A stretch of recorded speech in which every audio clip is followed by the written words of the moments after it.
Hi, remember Jeffrey Holder, the Uncola man? These are Uncola nuts. Hi, I'm Jim and I was retired.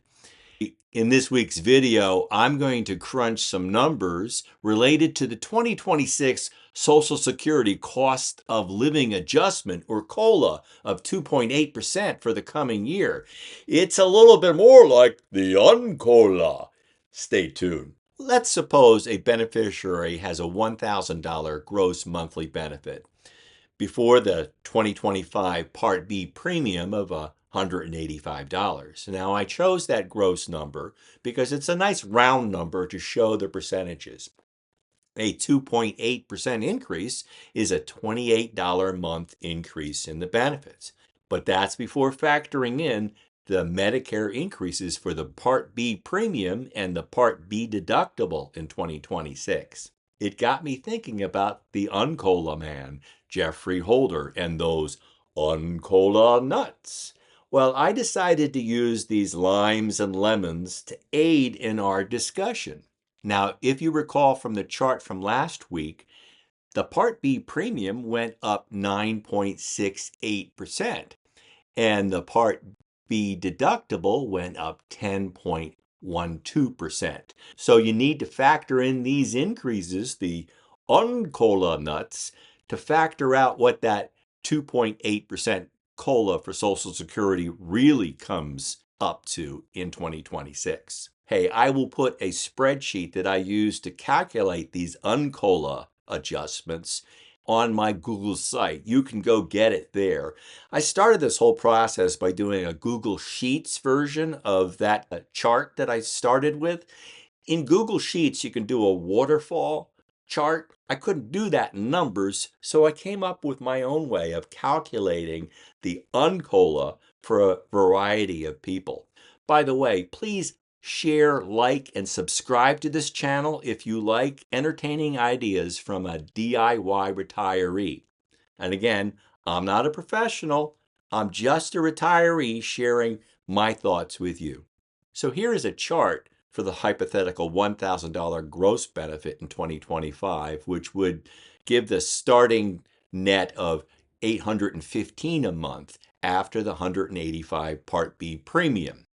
And then you add a $28 gross COLA, which is based on the $1,000 gross benefit. But then you have to subtract $1,790 for the difference between the $185 monthly premium and the $202.90 monthly premium that you'll see in 2026. And then deduct $2.17 a month to represent the change in the Part B deductible from 257 to 283. Now, I know the deductible is really paid when you use the services, and for many of us, that'll be in the first few months. But I'm calculating a monthly change, so let's just divide by 12. So the new net for 2026 will be $822.93, and that's just a $7.93 difference from 2025. So the 2.8% COLA is really about a 0.793%. So that means about 72% of the COLA disappears, and the effective UNCOLA is 0.79%. Now, my hypothetical beneficiary makes the math easy with a $1,000 benefit. The results are even worse for some beneficiaries. I next looked at what would happen for someone who might be affected by the Hold-Harmless provisions. Now, the Hold-Harmless provisions protect certain Medicare Part B enrollees from a net reduction in their monthly benefits when the premium increase exceeds their cost of living adjustment. Now, this affects about 3 to 4 million beneficiaries, mainly lower income retirees, and it doesn't apply to new enrollees or those paying IRMAA surcharges for higher income. And if you're not having your Part B premiums deducted from a Social Security benefit, of course, these don't apply. Here's an example of a beneficiary with a net 2025 benefit of $450 after the $185 premium is deducted. Their gross COLA is based on their gross, and it's $1,778. And so their Part B premium increase would be limited to that amount. It could not exceed that. And in that way, their 2026 ending net would remain $450. But the effective COLA would be 0%, but that doesn't factor in the change in the Part B deductible. When you do that and you crunch the numbers, their uncola is really negative 0.5%. Now, if you use the spreadsheet that I've designed here, you can see that the U.S. average Social Security benefit has a starting net in 2025 of $1,830, and the gross COLA is $56.42. And that gives you a new 2026 ending net uncola of just 2%, not 2.8%. Now, I saw an article bragging about New Jersey having one of the largest average COLAs for the coming year. I'll put a link to that article and to similar ones from Kiplinger. These averages are merely state averages based on higher income in New Jersey to go along with our higher expenses. So, of course, the 2.8% COLA is higher in New Jersey. Well, this average New Jersey beneficiary received a gross monthly of $2,190.50. That's the average in New Jersey.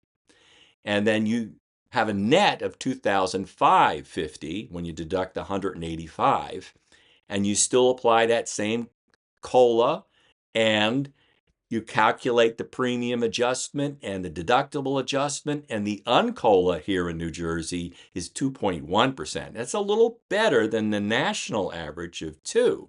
I used Grok to help compare some of these cases and what the 2.8% COLA really delivers for different groups. Average retirees are closer to a 2% increase. Most retirees who do not have some protection from the hold-harmless provisions will see about a 1 to 2%.